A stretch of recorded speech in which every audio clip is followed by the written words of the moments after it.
Hello friends, welcome to my channel. Someone asked me I share how my journey to Saudi Arabia was, so I decided to give it to you guys.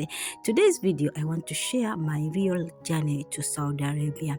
So if you are planning to travel, work or start a new life here, this story will help you to prepare, stay strong and safe in Saudi Arabia. Please watch till the end because I have important tips that every worker must know.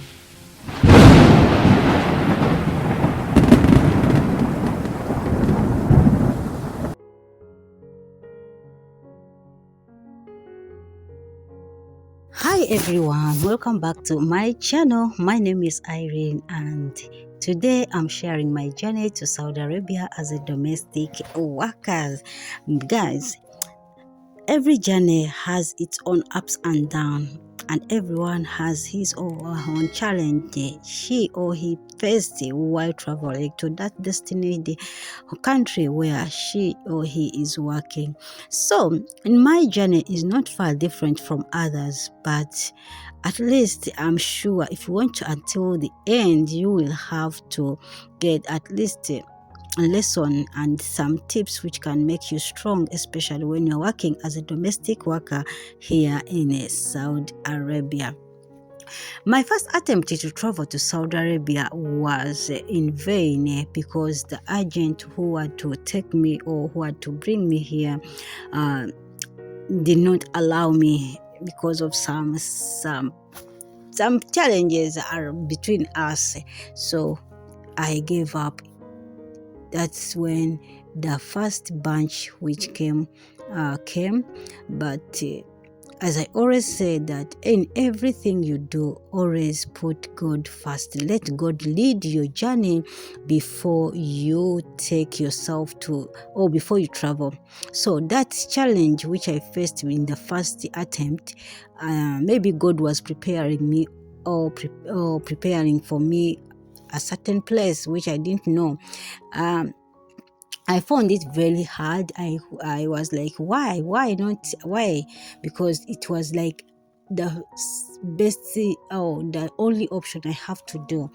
I myself, I went to school and I had a certificate in hospitality and catering, but I did not have a chance to get a job because of who knows you, who's your reference. That's when I did not get a job. So I decided I found Saudi Arabia as the best option to change my life.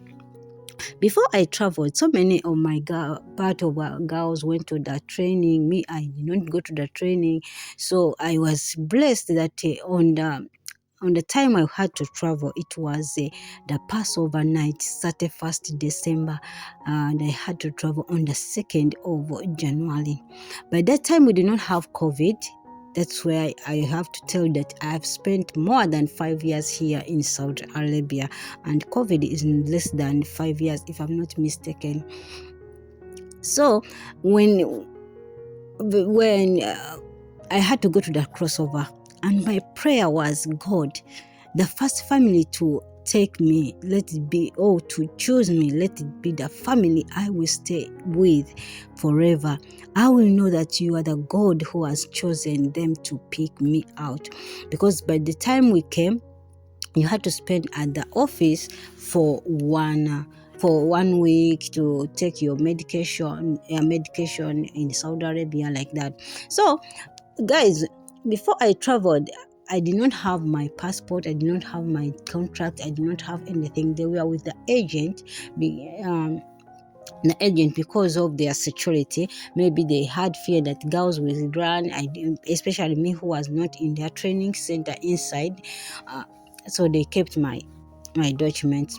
On the day of the travel of the 2nd of January, I had to go to the offices of the agents, and I picked my papers. We were so many girls, those who were coming from the training center and me who was coming from home. And thank God I found other 4 girls who did not also join the training center. They gave us our contract, the passport, the yellow books and everything, and we traveled. But the most thing I remember that my journey was not a very easy one. Though to some extent I praise God for that. Why? Because it was like I did not have anything, and I'm like, how am I going to travel? I just packed only two dresses. That's the only thing I put in my bag, and pads and my brush, my cream. But funny enough, the cream was left on the migration at the airport. So things were very difficult. We traveled almost 1 hour from the office to the airport. We had to check in at 9 because of some instant problems, because of some this and this. We had to check in by 11. So we checked in 11. Our flight was at 12:30. We had to wait for the flight for only 30 minutes. We were 65 ladies coming. So I was excited, but also afraid. I didn't know what to expect, where I'm going.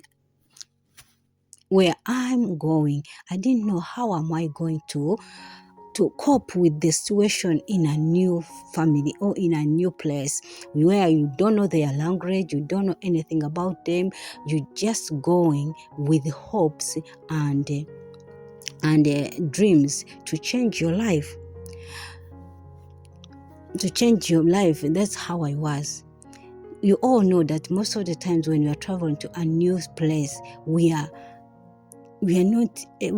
have so many questions. So I got my documents. They stamped my document at the airport. We were first-time travelers. Yeah, first-time travelers. We don't know anything. I remember when we reached Ethiopia. By that time, you had to wait for some hours before you get another flight. So we waited for almost 6 hours in Ethiopia. There was a lady, God bless that lady, who came to us and said, "You girl ladies, go and eat food. This is the last time you are going to eat African food. Where you are going, you are not going to eat African food." So she took us to the restaurant, and they gave us food. God bless that lady. And we had to wait. 12 a.m. in the midnight, we boarded the flight to Saudi Arabia. We reached Saudi Arabia at around 3. We reached Saudi Arabia around 3 a.m. in the morning. But my dear, it was like 3 p.m. in the afternoon. The place was very hot. Immediately you come out of the plane like this, you feel the weather change, hotness alone. So everything felt new. The people at the attendant in the airport, they speak Arabic. You don't know anything in Arabic. Some they don't know even English. So everything is new. Everything new. And I'm like, wow, God, how are we going to communicate? So everything was like, the language, I don't understand it. The other people have to communicate. So I just followed people. When they say yalla, yalla, I just followed. I don't know what is yalla. Me, I just follow the big bunch of people. And the good thing was we were in big numbers. We are in a group. The group of almost 65 ladies or girls. It's a group that we can at least talk to each other where we're going. But I told myself, Irene, be strong.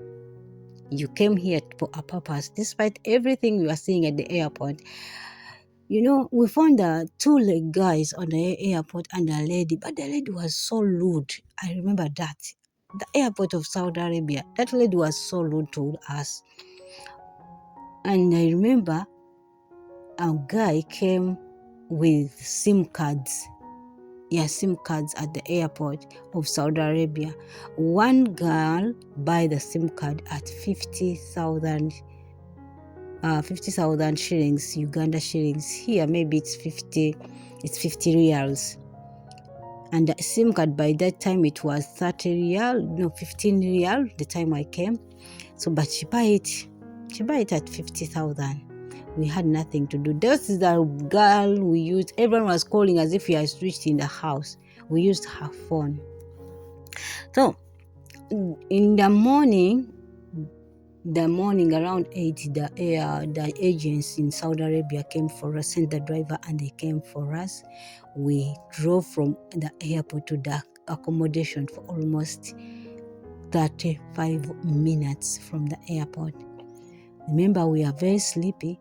We did not sleep the whole night. Now that the travel is 35 minutes. And they are speaking Arabic. The drivers are speaking Arabic. They have our passports in their hands. We only have the contract. We don't have the passport. We don't have the yellow books. All there with the drivers. We traveled, reached there. When we reached the accommodation, we find there are two ladies. They were from my country as supervisors.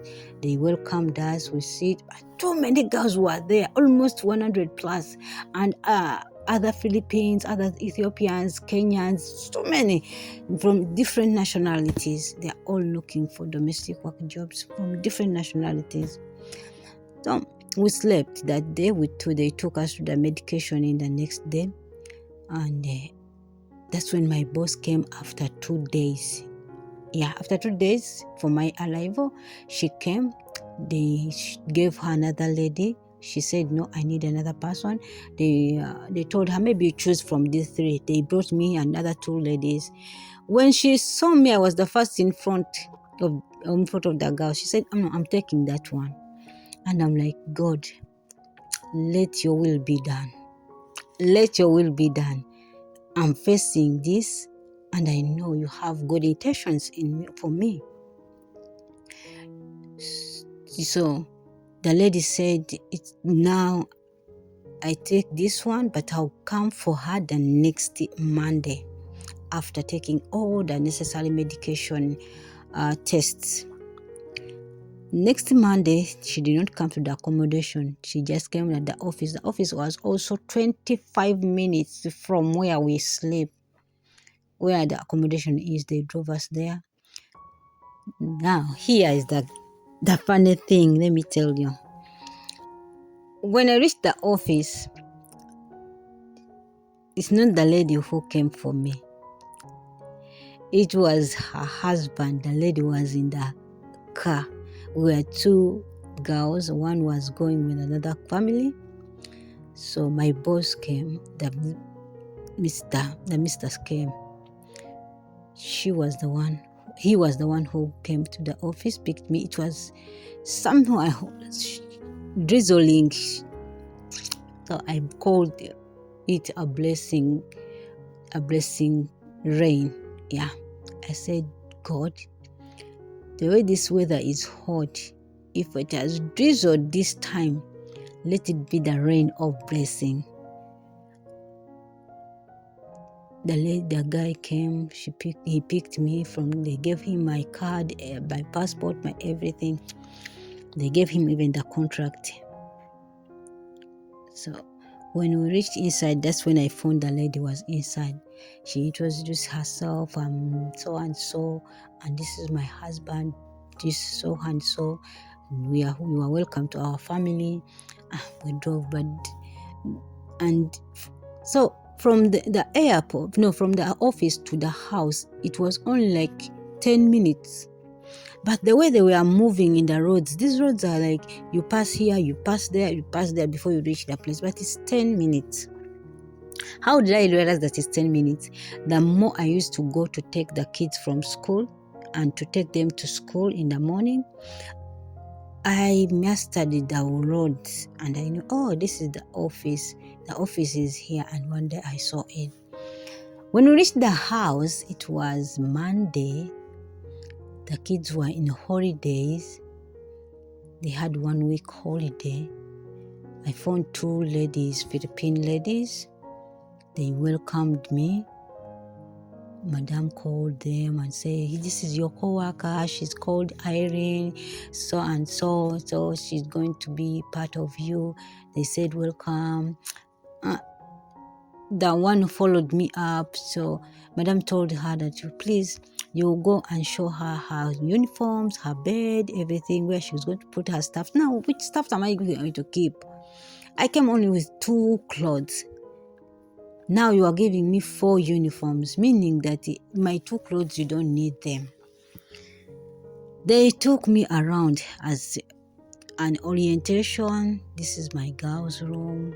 These are my boys' room. This is my room. This is what you do. The guy was, hello. I said, hello. But very scared. Guys, I was very scared.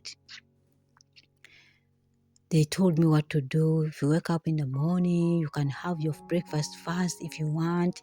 Before you start your work, you can, and then you clean. If they go to school, you clean first before you go to breakfast. Like that, as a new person. Now the culture comes. My boss tells me that they take a bath 5 times a day. And I was like, 5 times a day? What kind of a person who takes a bath 5 times a day? So she said, at least you will take 3 times or 4 times, but for us to take 5 times a day. Little did I know that 5 times a day, it's that bath they take with the prayers. So I was like, okay, no problem. After all, I'm used to, even in my country, I take my bath 3 times a day. It's not a new thing. So the culture was not easy. Moving out, you have to put your anabaya, you have to cover your head. So when the lady came up, she showed me, Madam Kyo showed me my room. We were sleeping there, 2 people. One had gone for vacation, another one was sleeping in another room. So she gave me my uniform and she said, please, you are welcome. After you take a bath and you eat, please come down and eat, then you sleep. They thought that I was coming from the airport. Little did they know that I was coming from the accommodation. But I used the advantage. And I went to sleep. I slept. I woke up at 4. Waking up at 4, went to the kitchen. I found them packing groceries in the small basket, some in the keys in the plastics, hard plastics which cannot be spoiled, and the others foods, everything, and their clothes. And I asked them, why are you packing the foods in the plastic? Where are you going? Said, no, today we have to go to the rest house, and the kids are in the holiday. The rest house, when their kids are in the holiday, the rest house was near the ocean. It was near the Red Sea. That's where they go. Now we go to the rest house at night. The row house was very dirty. It had only 5 rooms. 5. My boy for the main bedroom, the girls' room, and the boys' room.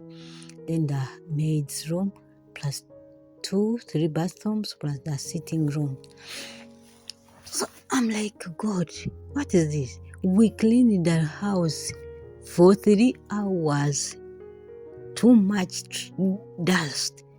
Remember, this place, how it is in the desert, too much dust. Everywhere is very dusty. And I'm like, God, what are we going to do? They came at 2. Now me, I'm used to sleep at 12. They are not yet in the house. We reached the 1 hour from home to the rest house. We reached there, we cleaned. We used 3 hours from 9 to 10 to 12. I'm very sleepy. They came at 2 and they want to eat. Me, I went to sleep, even though I spent the whole day sleeping. So I went to sleep. We spent there. They brought shawarma, and I was new with shawarma. Me with the cheese. I'm like, we are 5, we are 9 and 6. I don't like cheese a lot. Now they gave me shawarma. Shawarma has cheese on it. It has mayonnaise in it.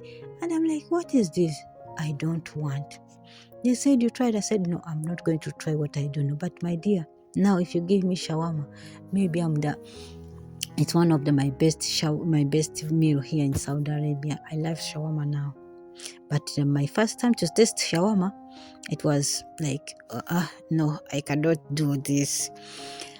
So guys, that's how my journey was. In the first week, we had to go to the rest house every day. Rest house does not have too much work to do, but still you have to do a lot, because they have to keep the kids at the beach, wait for them, the clothes they bring, they are always making everywhere water in the house all the time. They are coming from the sea, from swimming, they come here.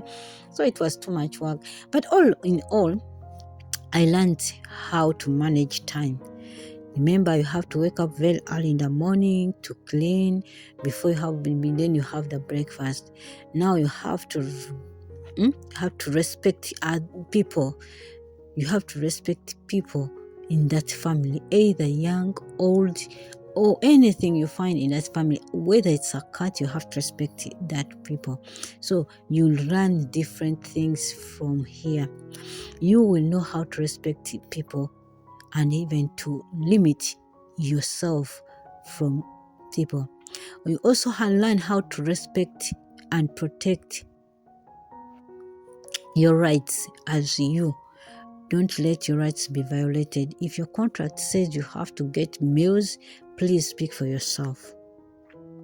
Yes, speak yourself and know that this is what. If your contract says you have to have a rest, speak for yourself. Most of us, we regret some things we did not do from in the past, in the first time we came in the house. I'll tell you the more question. There are things I regret why I did not ask them to my boss when I came to this house. I made mistakes. I know I made mistakes in the first time I came here. In the first contract, I remember I break so much things in this house. I was always, so much things were getting destroyed in my hands because of the panic, because of the fear, because of the fear they put in us when we are coming here. That's what I want to tell the domestic workers. Differentiate between fear and respect. But I improved. This time around, I cannot panic over something. I was panicking if I hear my boss shouting or shouting to her kids. I'm like as if she's shouting at me. So much things were coming to me, but now I improved. This journey taught me patience. The lessons I learned, in this journey, it taught me patience. You have to be patient, because it's not easy when you are a first-time traveler and a domestic worker. You get me? Courage and responsibility. Now you cannot face me just like that. I know how to speak for myself. I know how to defend myself. I found defending myself a difficult thing when these Philippines were always fighting me. But time reached that I had to fight for myself. I had to know my responsibilities, that if I am to do this is my work. I don't add on any other job. It's for the other person. Life in Saudi Arabia is not easy, and it's very different when you are the first-time traveler, especially you are a domestic worker. But if you are stay positive, or if you are positive over what you came to do, follow the rules and communicate well, you can succeed. You can succeed, believe me or not. Follow their culture, respect their culture, respect their religion. You will be able to fight and have your dreams varied. Trust me or not. Follow the laws, respect their laws. Thank you guys for watching. I use this video as a medium of sharing my story because I did not have time to sit down and share it. But I hope this story finds you, makes you positive. You who is trying so hard to come to work in Saudi Arabia, and I do really appreciate your time that you have watched till the end. If you want more videos about domestic worker life in Saudi Arabia and tips for new workers, please subscribe to my channel, like, share and comment. I love you. God bless you. Be blessed in the mighty name of Jesus. Salam alaikum. Bye bye.